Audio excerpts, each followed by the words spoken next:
This is In Hindsight, half a century of research discoveries in Canadian history, presented by Dr. Donald B. Smith and produced by the Ontario Historical Society.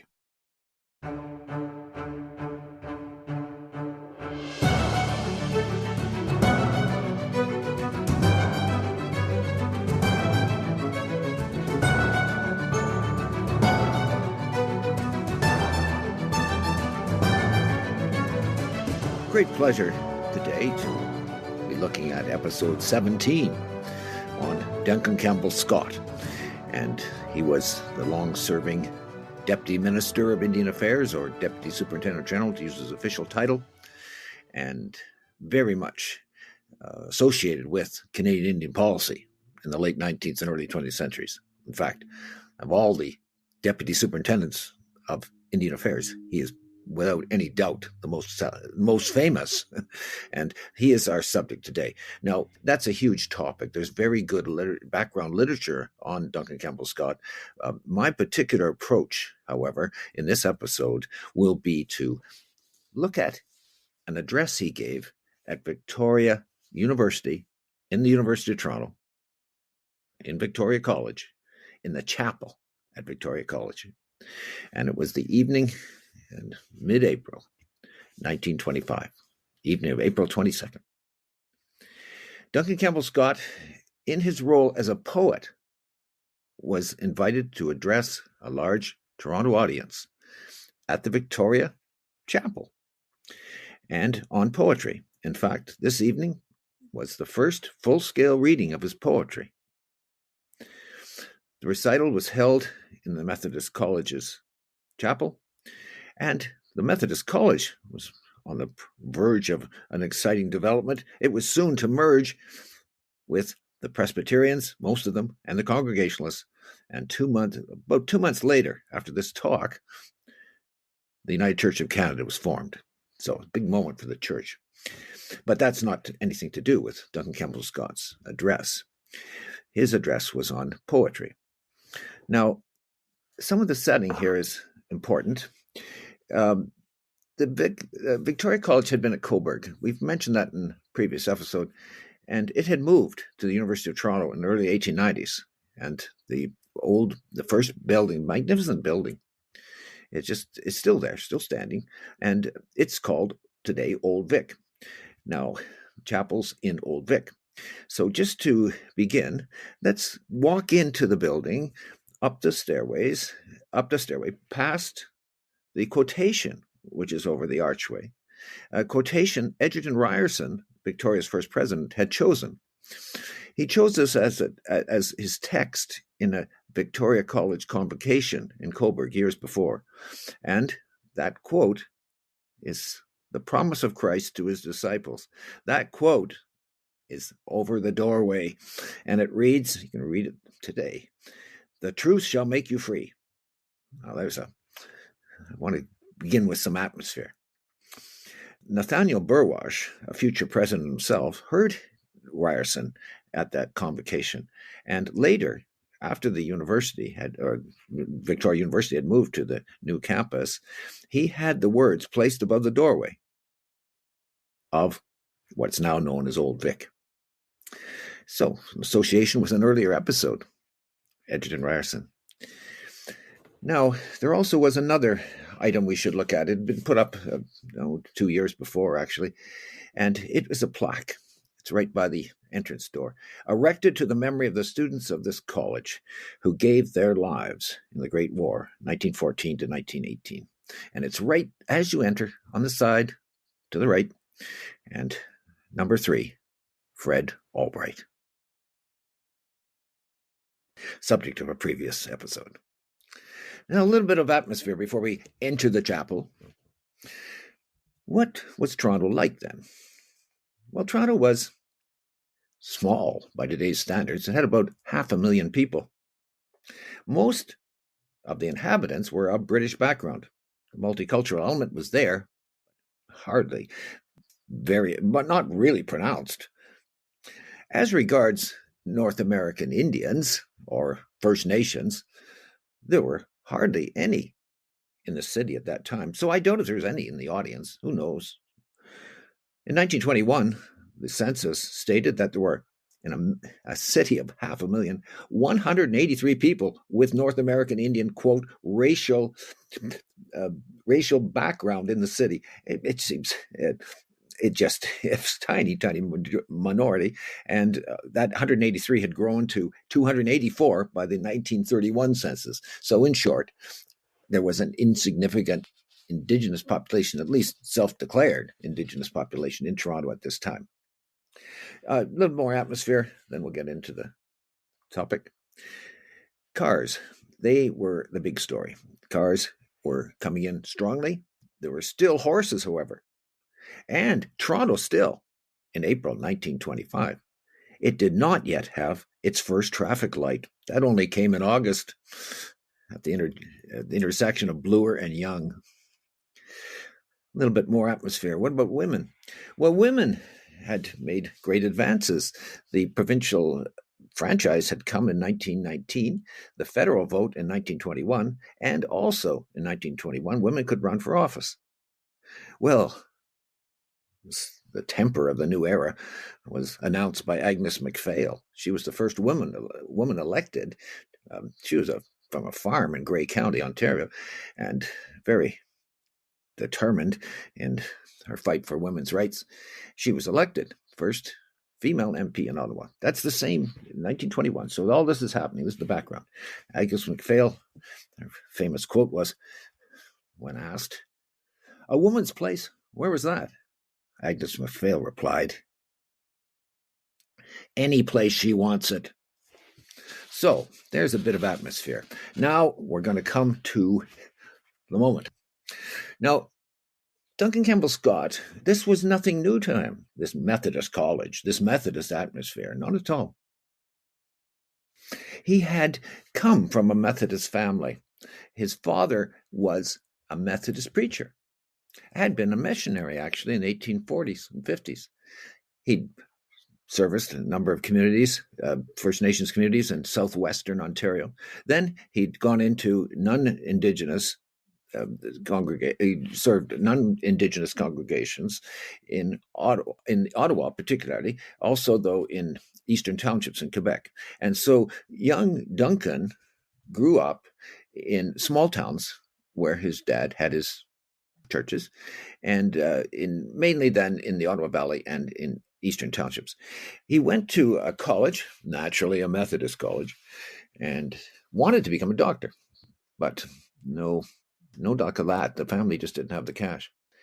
Well, one advantage, his father was a political friend of John A. Macdonald.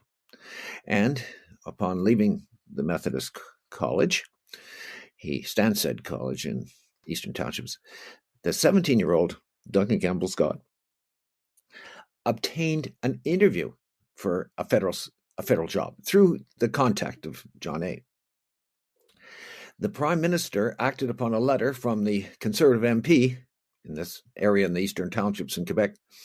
The MP had written to Sir John saying, "You desire to be reminded after the session of your intent and promise to provide a good permanent situation for Duncan Campbell Scott, son of your clerical and political friend and admirer, Reverend William Scott." Well, he got the interview, and he got a job. The Prime Minister simply requested the young applicant to submit a specimen of his handwriting. It being found acceptable, Duncan obtained a clerk's position. It was that simple in 1879. Duncan Campbell Scott thrived in the Department of Indian Affairs. It was his idea of good management, his preferred style. It was a top-down operation, firmly under the control of the Deputy Superintendent of Indian Affairs, the office to which he aspired to and would eventually obtain.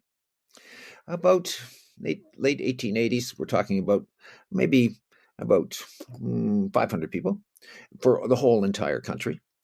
And when he enters, it's clerks handwriting and all, but the introduction of typewriters changed that. This was his job, and he moved up quickly.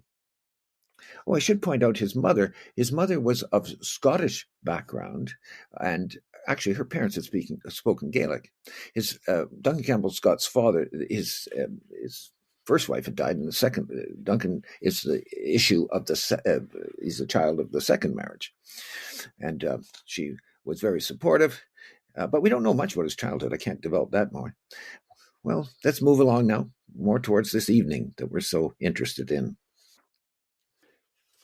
Duncan was determined to implement the policy of assimilation. Well, this was common. This was the received wisdom that the First Nations had to be brought into the larger society, made part of the dominant society.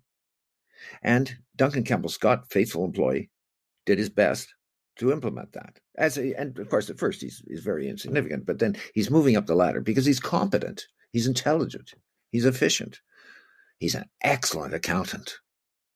Keep expenses down. That's what they want. One must remember, again, more context. Government is very small at this point, extremely small. And every dollar counts. Revenues are mainly coming through customs duties. There's no income tax, of course, to the First World War. There's little money. And so Duncan's approach is appreciated, and he's good. With the people in the department, there were hardly any. There were a handful of First Nations people, very, very few. And there were, of course, visitors, and First Nations people would visit to Ottawa. Well, Duncan Campbell Scott, from the early days, he starts off with the accounting side after being a simple clerk. His policy was he kept his distance from the First Nations and gave a cool reception to the delegations that visited him in Ottawa. His real refuge was his 3-story brick house at 108 Lisker Avenue, an easy walk to his workplace on Parliament Hill. This was his cherished sanctuary, full of books and music. And this was his passion. His office was use that phrase, it was just 9 to 5 sort of thing. He didn't bring it home with him. And his other life was that of culture and the arts. And that's what he'd been asked to speak about in his poetry at the Victoria College in the chapel that evening. Duncan Campbell Scott very early obtained a great reputation for his interest in the arts in Ottawa and elsewhere, throughout Canada. He was elected a Fellow of the Royal Society of Canada in 1899, very young age. He became the president in 1921. The following year, the University of Toronto awarded the accomplished poet, short story writer, and essayist who had never attended university an honorary doctorate. So he was very highly regarded, and that's what the public saw. They saw the cultured gentleman, a man of letters, very, very knowledgeable of music, played an instrument himself. That's what they saw. This private life was not in public view at all. Well, a little bit more, then we'll move towards that evening again. Duncan Campbell Scott married Belle Botsford, a professional violinist from Boston. Wow, was she a contrast with her husband? She occupied a prominent social role in Ottawa, including playing the violin at the Ottawa Women's Morning Music Club. The local papers reported on her tea and euchre parties. This well-dressed Ottawa socialite contrasted so with her reserved, bookish husband, who wore old-fashioned, small-lens spectacles and conservative clothes. In terms of their social life, Belle and Duncan had a different set of preferences. Belle loved evening parties. Duncan did not. It was simple as that. They're quite different. Well, that being said, a horrifying personal crisis united them in 1907. Horrible. In their marriage's 13th year, they lost their only child, their 11th-year-old daughter, Elizabeth, who died of scarlet fever while away in boarding school in France. This was absolute catastrophic.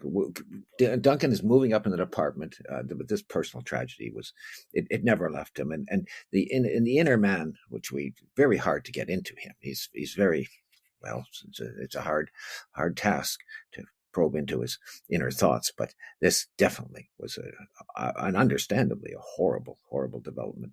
Scott always kept several of his daughter's toys. and he kept them on the hearth of their music room. Now, moving towards First Nations affairs. What were Duncan Campbell Scott's inner thoughts of the First Nations? Now, the poetry, of which he would read several of his best poems that evening at Victoria College, his poetry shows some influence of social Darwinism. Now, that is, social Darwinism, a pseudo-scientific way of thinking. It has no scientific validity at all, but it was very accepted at the turn of the century, the late 19th and early 20th centuries. It might another word, biological racism might be what it's called. It is a distorted application of Charles Darwin's theory of evolution in the animal kingdom to the human world. Even so, this theory dominated into the early decades of the 20th century. The popular and purportedly scientific doctrine listed societies in a hierarchical order of inferior and superior races. And what evidence exists of Duncan Campbell Scott subscribing heavily, though, to this inferior and superior races approach? Well, it must be said that there is suggestion, but very, very light, that he endorsed this superior and inferior race interpretation. And a couple of one of the great scholars of Scott has done, Stan Dragland has done an account, and he found actually the hierarchical ranking of the civilized over the primitive. There are only 3 references like that in his writing. He did not use, except for those 3 exceptions, the phrase superior race. And Canadian literature specialist Laura Groening argues that Scott was not a racist. He urged, after all, interracial marriage. He was in favor of it, and he encouraged voting rights. And all of this at a period in history when the most obvious social alternative was provided by the United States, which relegated their African-American population to a system of racial segregation. So, Laura Groening, it's just a redressment here. By our terms today, yes, this is, I think racist perhaps could be applied, but in the terms, and one must try and see it in the eyes of the age, he really, his belief, it was, I would say, in his own period, it would not be quotation marks a racist. He argued, and this is his approach, the First Nations were capable of assimilation, and this is the goal he supported. They must assimilate into the dominant society, but they were capable of doing so, which is more said than what many Canadians at the turn of the century believed about other groups. The First Nations could be brought in, and so that is his approach. Scott's dream was this, and I've got a quote. This is the best. It's in his own words, so let's go with that, and I'll read it slowly. This is what he dreamed towards, and this is 1919. Now, at this point, I should tell you, he's become chief accountant. He's been put in charge of Indian education just before World War I, and then he gets, just before World War I, 1913, he gets the big job, the one that he's aspired to. Deputy Superintendent General of Indian Affairs, he's in charge. He's deputy minister. And since the cabinet, the minister responsible, the Minister of the Interior, has little interest, all of them took little interest in it, he's left pretty well do everything himself, which is just the way he likes it. So here's his dream, which he now has the power to implement. He looked forward to when, quote, all the quaint old customs, the weird and picturesque ceremonies, and the sundance and the potlatch, and even the musical and poetic native languages shall be as obsolete as the buffalo and the tomahawk, and the last teepee of the northern wilds will give place to a model farmhouse. There he is. This is nothing new. This is the old standard policy, the 19th century policy, unimaginatively continued on without any serious consideration into the 20th century. Now, I mentioned this before. Scott, because of his competence, had been moving up. Competence and money was a big factor. And a very very important event was Treaty 9. Treaty 9, we have the numbered treaties in the Plains, treaties 1 to 7, then there's a Treaty 8, and then Treaty 9 is Northern Ontario. And it was proposed in 1905, and Scott was chosen as one of the federal commissioners, two federal commissioners and 3 Ontario commissioners, and they would lay the groundwork, consult, supposedly, quotation marks, the First Nations, and arrange for Treaty 9, my apologies. The Treaty 9 Commission made 2 summer expeditions across Northern Ontario, the first in 1905, the second the following year. Now, this is, of course, very contemporary, the Treaty 9, and total misunderstanding of what really was going on. In the words of James Morrison, legal and historical researcher, he studied Treaty 9, and his opinion is, the First Nations do not seem to have been told that they were giving up all of their own rights to their lands, except for certain small reserves, nor that they would be agreeing to be good subjects of His Majesty, and were accepting government regulation of their traditional economy. In short, they believed they were going to be given help. Instead, it was considered they'd given up all their rights to the land except for small reserves. And this Treaty 9 is no small item. There's no consideration in Treaty 9 to helping the Indians, the First Nations, share in the profits of the development of Northern Ontario's mineral, hydro, and timber resources. And this is a red-hot issue today. And this is a huge area, together with the area added by the subsequent treaty adhesions in 1929-30. Treaty 9 covers approximately 2/3 of the province of Ontario. Well, misunderstanding, understatement, 1,000-fold. Now, Duncan Campbell Scott was also involved with First Nations education. And this, of course, he knew. I mean, it's chilling when you read this line, which is baldly stated, and it's in writing. He knew when he was in charge of Indian education, Superintendent of Indian Education, 50% of the children who pass through these schools do not live to benefit from the education which they received therein. Well, now here, the government it's very, very small government. This has to be remembered. And it's not believed to be the responsibility. There's not a concept of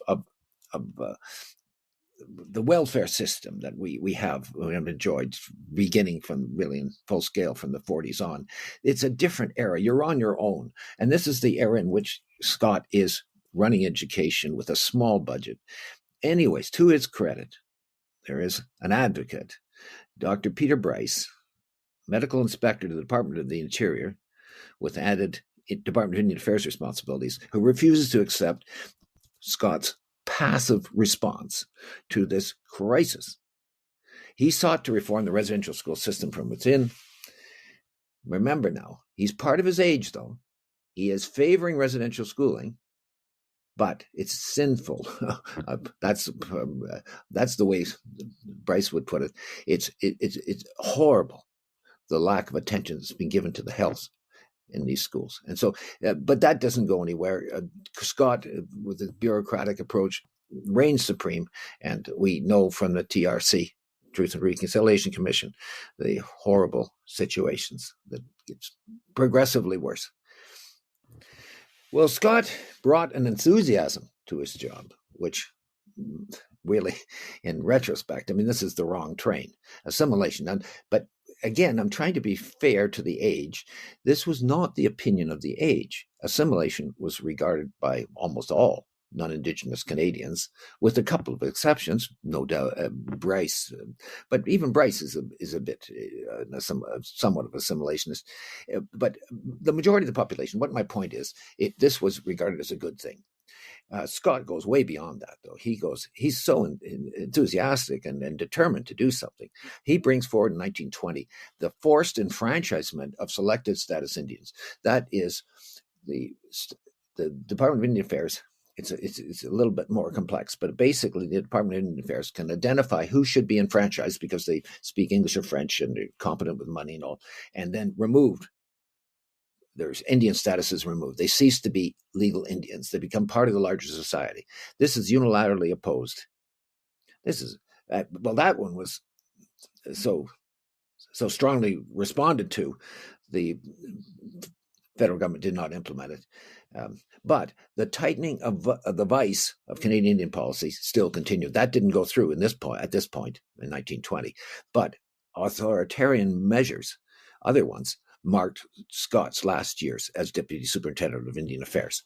In BC, he tightens up the potlatch law to make sure that is enforced, that the ceremonies cannot be continued. And there are other points which tighten it up and make it even more. The coercion is there to lead the First Nations to give up their Indian status. It can't be forced upon them, but other pressures can be made to entice them to do so. Scott was, in short, an assimilationist and went to the ultimate degree in that.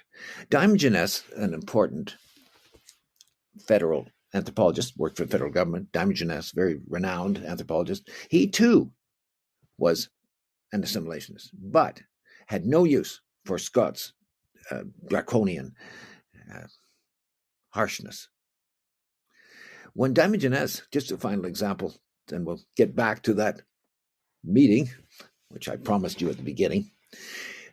Duncan, when he wrote his monumental 400-plus page Indians of Canada master book, in masterpiece, well, not masterpiece, but his masterpiece, it appeared in 1931, and when it was published by the government, Scott made sure that he was not allowed to mention treaties, the Indian Act, or residential schools, because that would lead to commentary that might reflect on policies of the Department of Indian Affairs. So that's our man, Duncan Campbell Scott, and I've tried to be fair, tried to do justice, tried to see him in the eyes of his own period. It is very difficult to do so from our perspective today, and all what we know from the TRC report on the schooling and also on land issues, it's very tough, but that's my outlook personally, and others, that you have to try to see the age in the eyes of the period. And so, Duncan, I have great difficulty doing this, but I did my best just to try to set you in a context. Now, back to this meeting. Wow, gosh, the meeting at the chapel. Well, throughout all of this, there was an Indigenous object, which was in that building and probably at the entrance to the chapel. And I want to tell you about this because it's a wonderful example to illustrate changing attitudes towards the First Nations by non-Indigenous Canadians. It's fantastic. This was the subject of my book, Seen But Not Seen, and just continuing in that vein. What was definitely in the building, the Old Vic building in which the chapel was, it's called Old Vic to this day, with over the entryway, the truth shall make you free, in this building was an Indigenous object. This object was a meteorite, a 145 kilogram meteorite that had fallen from space and landed intact on Earth in Alberta, central Alberta, millions of years ago, at Iron Creek, a tributary of the Battle River. Now, this meteorite was included in spiritual ceremonies by the Blackfoot and the Cree in what is now Alberta, and offerings were left there. For many years, the site of the meteorite was a place of worship and reverence. But in the 1860s, the Methodists removed it from that site, this pagan object, and took it to the mission. Again, this is all very much in tune with the outlook of non-Indigenous Canadians at the time. So we should, I think, hold off with our 6 guns firing at the Methodist missionaries. And just this is in the context of the time, this was what was happening. And of course, with the British Empire, this sort of behavior, it was just common practice. We have a good description of it. In 1870, British Army officer William Butler saw the meteorite at the mission. Here is what he wrote, and it's quite interesting. He gives such a good description.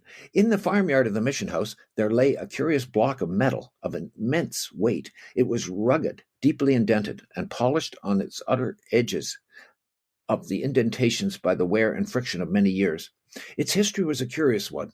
Longer than any man could say, it had lain on the summit of a hill far out on the southern prairies.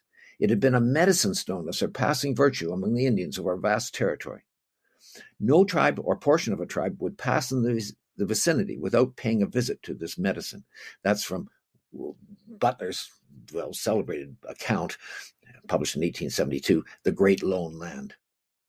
Well, after Butler saw it, the meteorite, that's when it was shipped. It was shipped to church officials in Toronto, who gave it to the museum at the Methodist of Victoria College in Cobourg, Ontario. And now we're finally at the spot where we began.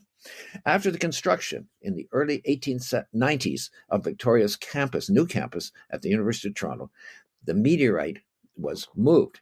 It was apparently placed in what is now the Old Vic building. I think almost, I've got 99% evidence for it, at the entrance to the chapel. And I'll tell you why. Now that we get into this discovery aspect of this series. Great historical research discovery. So here it is, the meteorite. How do I know that it was before the chapel? Well, I'll bring forth my evidence. Judge it as you will. In an article, Chapel Hour, in the college newspaper Acta Victoriana, special number April 1921, it's mentioned the meteorite stood guard outside the chapel to see, quote, that the sacred exercises are not disturbed by sounds of laughter. Just a one-liner, but it indicates that the meteorite was there. Now, it's hard to follow the meteorite. I've got a citation in 1925 that's in the building. That's the same year the talk was given. But there's even better evidence that it's before the chapel still. And this is from a gentleman I interviewed 30 years ago who gave me this evidence. And it's followed up also by further evidence. For some years to follow, the original meteorite and later a replica stood on a pedestal directly in front of the chapel, which is on the second floor of the building. And we know this I know this from Dr. Kingsley Joblin, who graduated from Vic in 1932 and became a professor of the theology school at Victoria at Emmanuel College. In a telephone conversation, 1993, wow, memory hold the door, that's 30 years ago, Reverend Joblin, Dr. Joblin, confirmed the location of the iron meteorite before the chapel. Now, here's what happens. Duncan Campbell Scott gives that talk, and here's a Methodist, this is a whole background Methodist. Here he is, and the pagan object is in front of the hall in which he's speaking, in front of the chapel, and right as the entry. Well, what happened to the meteorite? Now, I'm just going to take another 2 minutes here just to tell you how attitudes have changed. That pagan object, which was so badly recorded, certainly present, but I'm not coming through with 100% evidence here. I'm coming through with 99%, so there's still a little bit left there. But here's what we know. Once we get to 35, it becomes, it's easier. Under the terms of an agreement reached in 1935, the actual meteorite was transferred to the Royal Ontario Museum. In return, the Royal Ontario Museum, just across the street, by the way, from Victoria, provided the cast, and the cast of the meteorite was put on display before the chapel, and it stood there to the 1940s. Now, I know it was there in the 30s. Reverend Dr. Joblin tells me that, but it's also confirmed in the 1940s by David Knight, a Victoria undergraduate at the time, and I spoke with him that same month, June 1993.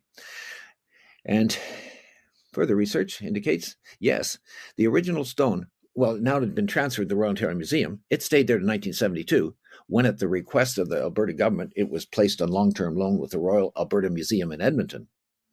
The plaster copy was out before the chapel till 1950s, and that's where we'll end with that. I don't I don't know where the plaster is now, and it's not important.